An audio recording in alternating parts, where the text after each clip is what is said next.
गंगणपतये नमः। श्रीगुरुभ्यो नमः।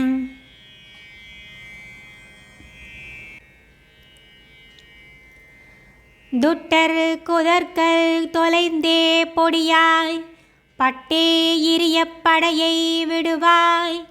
சிட்டரு புகழும் திறமே வளரும் மட்டில் மதமார் மழலை களிரே.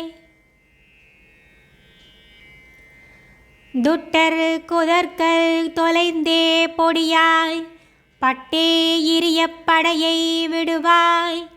சிட்டரு புகழும் திறமே வளரும் மட்டில் மதமார் மழலை களிரே. हरि ओम्। अन्यथा चरणं नास्ति त्वमैव चरणं मम, तस्मात् कारुण्यभावेन रक्ष रक्ष परमेश्वर।